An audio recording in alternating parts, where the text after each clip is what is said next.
Join us, the Humanitarian Heartbeat Podcast, on a journey where we delve into the heart of the matters that truly make a difference.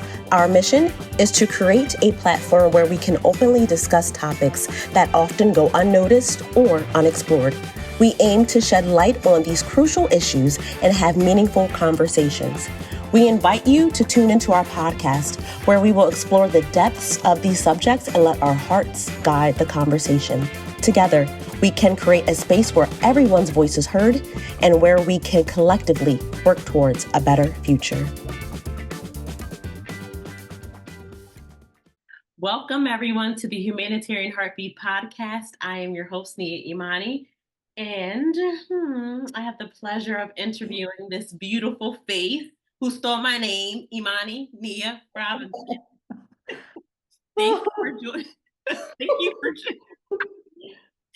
you for joining us.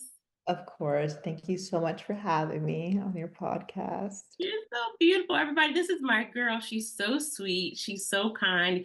I know y'all see her Cherokee Native American cheekbones, period. Oh my gosh. She is a powerhouse and she is so young. We're going to jump right into this because we need to know the tea, the coffee, and we just need to know how and why you're so amazing. Listen closely, everybody. Imani Nia Robinson, a graduate of California Institute of the Arts, BFA Theater. Imani has performed on both television and stage since the age of 9 years old. Woo! She interned with HBO's development department, attended UCLA's professional program in screenwriting, and worked in the writer's room for HBO's The Deuce. Okay, we're not done.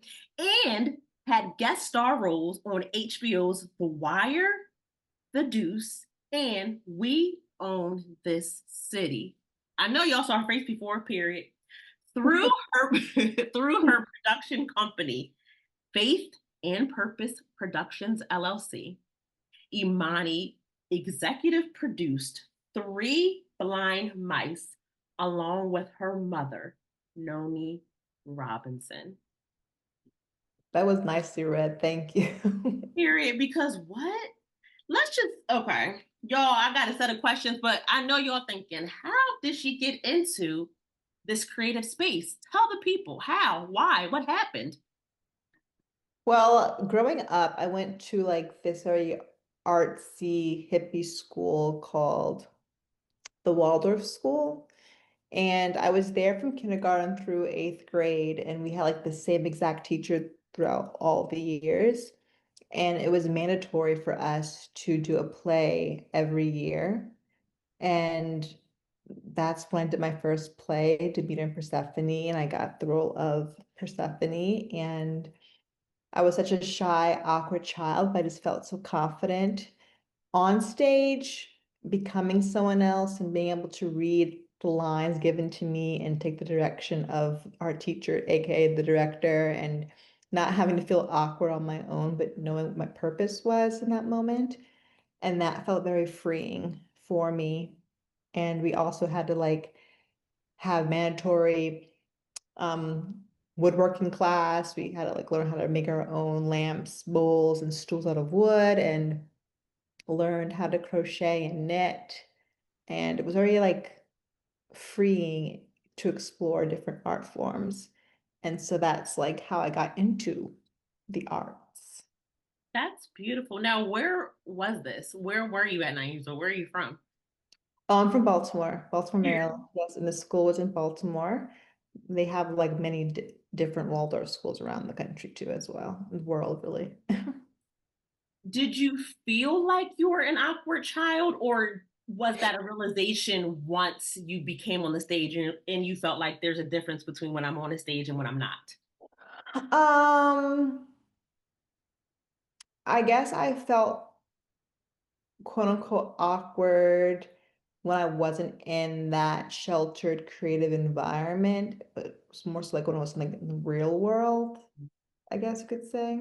That's when I realized I was awkward, nervous, and stuff. Mm-hmm. And how did you know that it was your purpose? Because you mentioned you knew that was your purpose.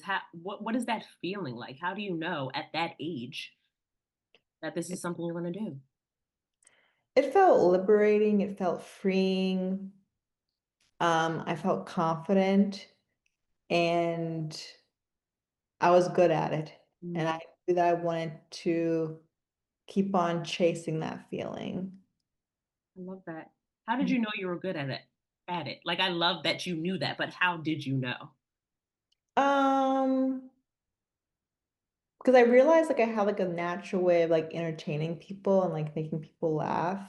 Uh-huh. And also like the feedback that I would get after coming off stage and being able to just embody different characters and it came like more easy to me. And so I guess that's how I knew. It was like an internal understanding between myself and I. I love that. Do you feel like when you were on stage, it's sort of like your alter ego? Yeah, it felt like kind of like an excuse just to be free and not and just become someone else for a moment. But there's always a part of you in that character, but able to like tap into other emotions. It's very freeing feeling. I love that. And It's you fun. didn't just, yeah. You said it's fun. Yeah, it's fun to be able to use your imagination all the time. I love that. Like that's your inner child all the time. That's really a cool thing to do. Yeah. And you didn't just stop there. What happened after that? Where did you go to college?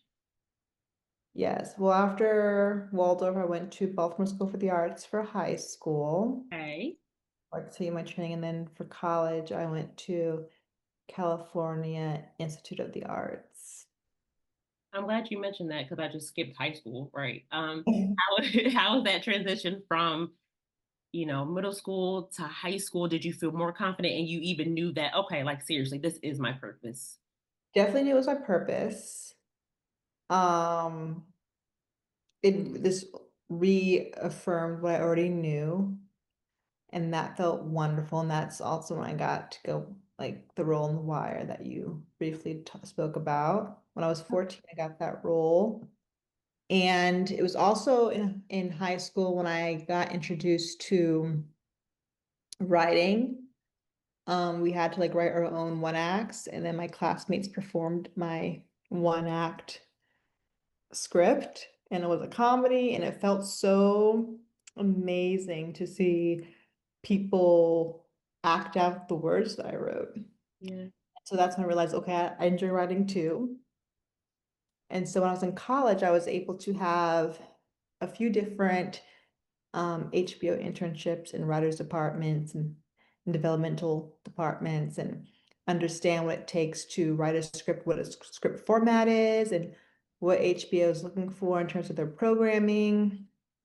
I really understand the ins and outs of, a script from page and then ultimately to screen and what it takes. And I realized that I really enjoyed both of those things. Art forms, both of those art forms.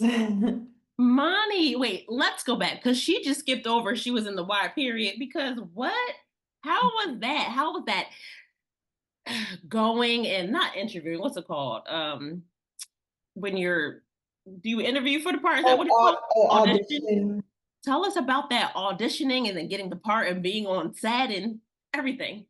Well, yeah, it was funny because one of my classmates in middle school, his mother was a producer on the show, and I remember telling her how I was interested in acting and I would love to audition for her show. I knew nothing about The Wire, what it was about, but I knew it was a TV show, and so I got to audition. I remember I was really nervous at the audition because like if anyone knows about The Wire, there's certain there's lots of vulgar language involved. And I remember like my family members were trying to give me like lessons on how to cuss properly and how because I was just such like a shy, naive kid and obviously didn't have the Baltimore accent. So I was trying to get some coaching before I went in there and But it was really cool. It was nerve-wracking, but I felt so excited to just have that experience at that age. Yeah. And what was it like being on set once you got the part? Being on set was so interesting because I didn't realize I'd never been on a set before, and just realizing how long of the days it was and how you do the scene over and over and over and over and over again, and um learning patience, um learning how to act with other young actors and react, and like learning on the spot, and the acting coach on set, and learning all the lingo. It was a very eye-opening experience. It was just so cool.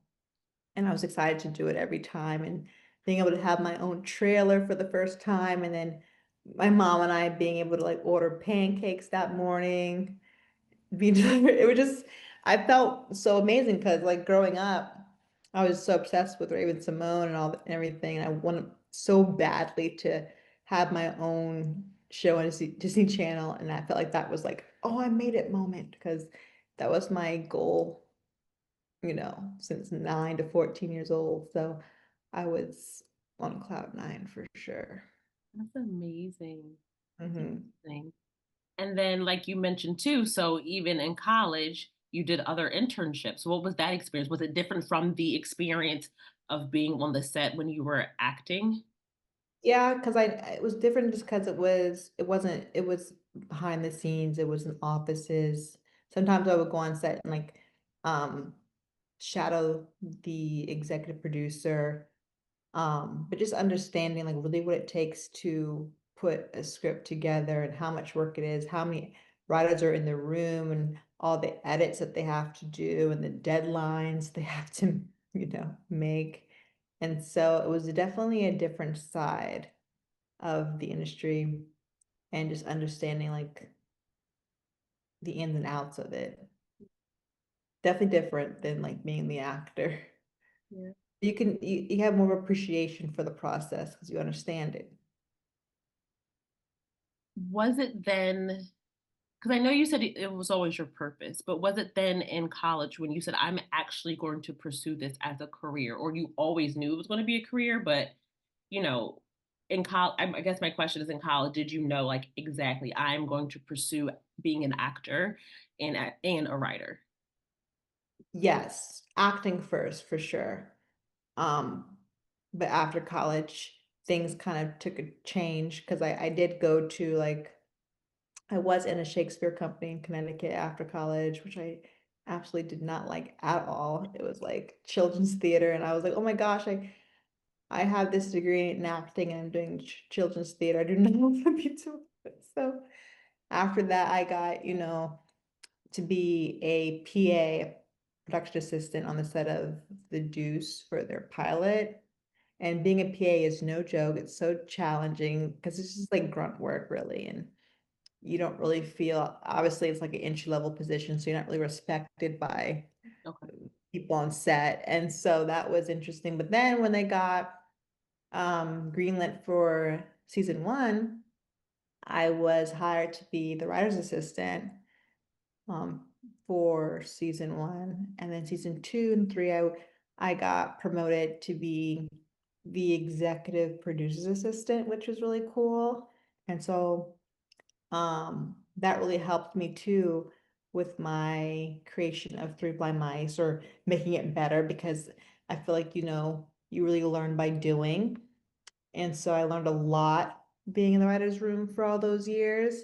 And so I applied all I learned to my own project, Three Blind Mice, and making sure that I would re-edit. I have like 75 rewrites of that script that I did for the pilot. Oh my I gosh. learned so much from those years. Like it takes so much. It's so detail oriented. A good script, actually. Every character should have a different voice, and the formatting, and every word that the character should say should move the story forward. It's so much. And so um I'm really appreciative of that experience. But acting is definitely my number one passion. It's just, you know, I took different route to get to my final destination. but I definitely fell in love with other facets of the industry as well. I love that. What Mhm. was it like being a writer's assistant? What does that mean? Like what? It's like another entry-level position, but it's it's like one of the biggest positions that someone wants as an entry level. Okay. And so it's kind of really hard to get because everyone wants to be in the writer's room. But usually, of course, you take lunch orders, you answer phones. I had to help with script edits and passing out the different scripts, going to the writers' meetings and taking notes, Wow. going on set, things of that sort. Wow. And Mhm. how did that differ from being you said executive producer's assistant? Yeah, I guess. Well, I kind of like blur the lines together, but once I was the executive producer's assistant, I got to go on set when they were on set, and um, I guess people kind of respect you a little bit more because they know you're the executive producer's assistant, so they come up to you, and it's just I just think it's pretty. I thought it was just like a cooler title, Mm. and also just to understand more like what a producer really does too. Yeah. And so he was a creative producer and a writer. So just knowing what it is, like how my life will look and how and what I want to do. And I definitely want to um, be of higher command, Mm. be able to call the shots. And so it's also really affirming about what I wanted to do and who I wanted to become. And so that was another added wish on my list of being a producer too. I love that. I love that. And at what point did you start writing Three Blind Mice? Well, I definitely started writing through my mice when I was in high school. And it started off being called Cocoa and Cream Show. See, my best friend Chelsea had this YouTube channel because, like I told you, I wanted to be a star on a Disney Channel. Mhm. So we did this YouTube channel in high school called Cocoa and Cream Show, like about like a black girl and her white best friend. Uh-huh. And then it turned into a show called Colorblind. And then it ended up being Third Blind Mice. So it has had three different phases of life. Mhm. And so I don't know how many. It took years making. Wild, but yeah, it's been a journey. Wow. And you mentioned this, but throughout that, what'd you say, 75 scripts? Just from learning. 75, yeah, 75 rewrites for the pilot, yeah, episode. And because I did it I of course people would have input and help me, but tangibly it was just me writing it. So usually when you have like a show, you have like a writer's room of different writers. So, and I knew that I wanted to be taken seriously. Mhm. So I knew it had to be written well, it had to have good actors, and it had to be filmed in the highest of quality.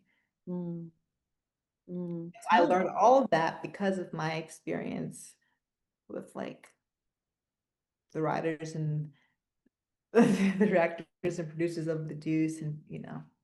so Imani, tell us about Three Blind Mice. Mm. yes, Tell. it's about a young Black woman named Naima who's adopted by a white family in Massachusetts, and in an effort to learn about her cultural identity and in order to follow the footsteps of her biological parents, she transfers to an HBCU in Baltimore called Patterson College. And it's definitely a passion project. It has a lots of inspiration that comes from my own personal experience, my upbringing, but also it has undertones of like 90s nostalgia in regards to the clothing and the music. And also what I love about the 90s is that you didn't need like sex, drugs, or violence in order to have a loyal audience each week.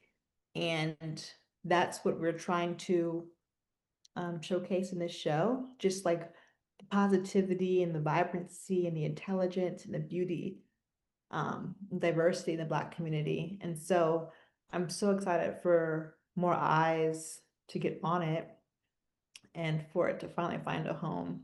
However, we probably are going to, at this point, complete the rest of the series on our own as we did the pilot. Period. As we have been, pitching and things like that. And we don't want to wait for anyone to give us a yes. Yeah. So we're just going to create the opportunity for ourselves. I love that. I love it. Why is it so important for you to showcase, like you said, positivity, a show with no drugs, no alcohol? Why is that important to you? Because I'm just so tired of seeing the same old. And I feel like we as a Black community are so more than that. And there's so many perspectives within the Black community that we have not yet tapped into. And this particular narrative is something that we haven't seen on TV before, but I've heard many people who have expressed how much they can relate to it.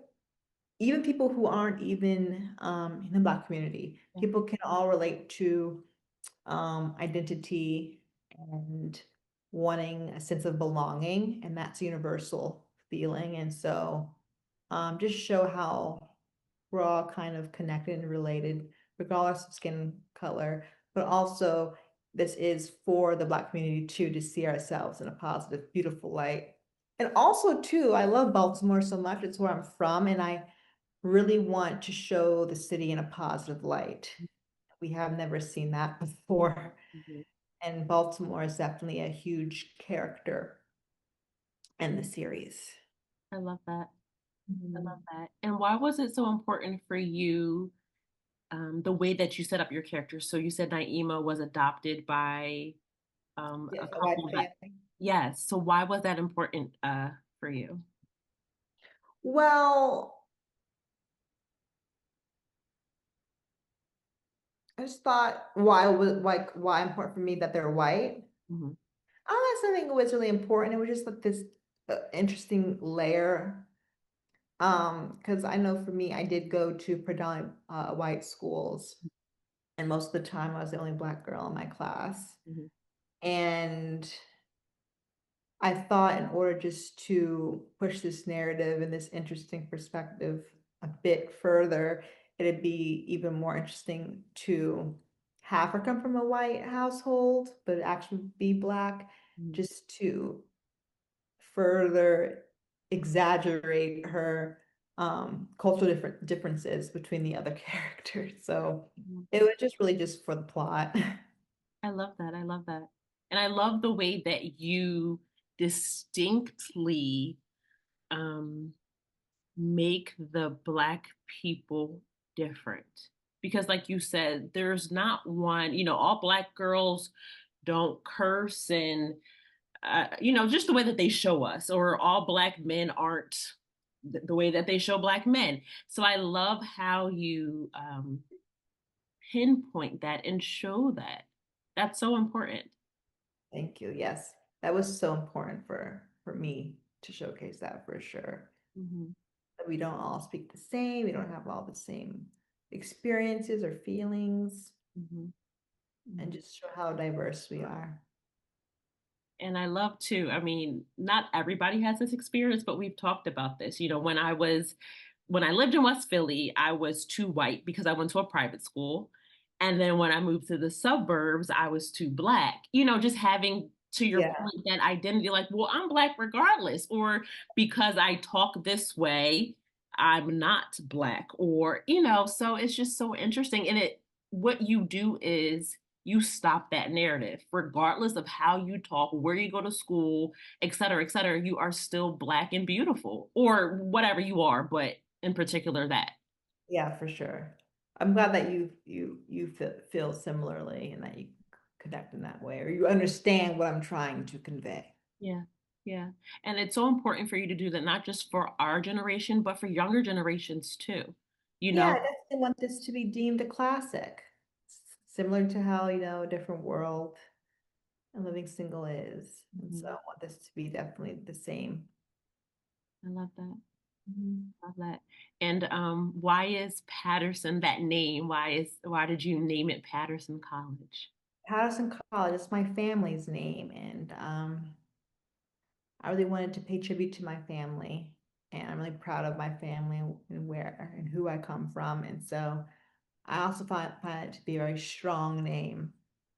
And so that's why I wanted to name the school after them. And a lot of my family members come from HBCUs, and so I thought it was fitting. Yeah, I love that.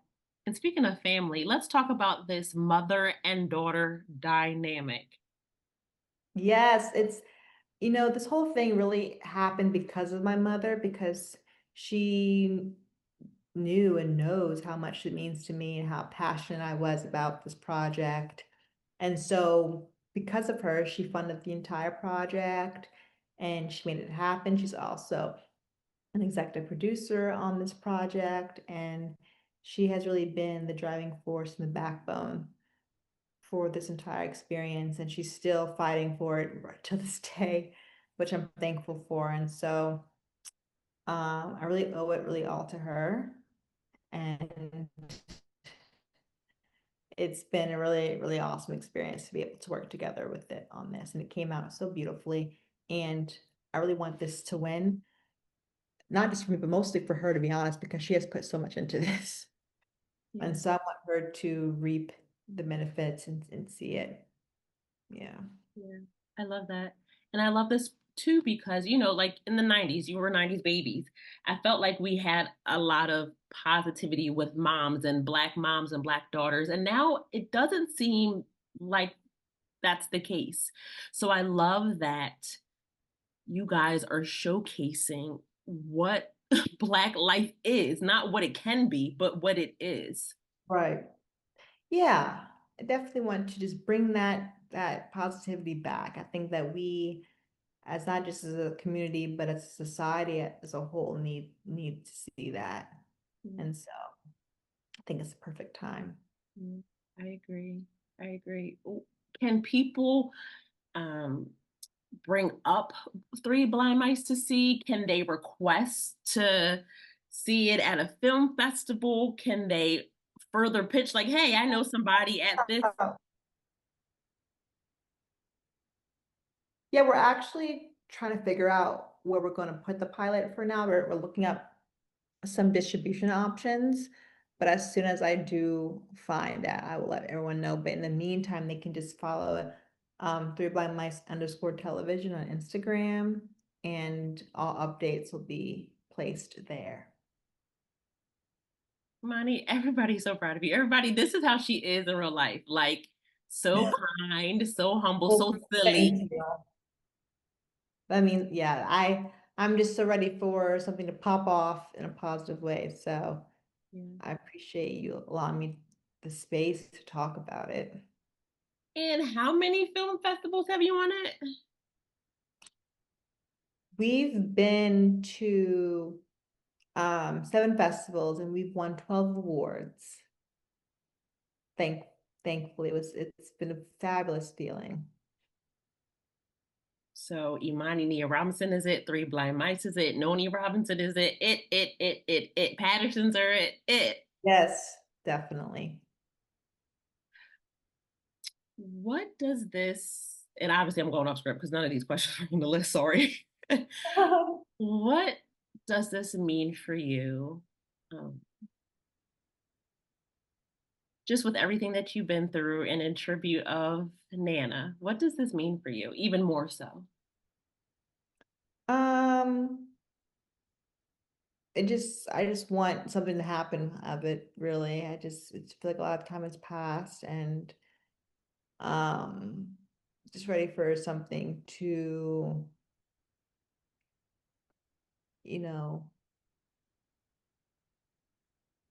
come out of all the hard work. I'm ready for the reward, and I definitely wish she could have, I wish she could have seen it, but I really want something to happen very quickly.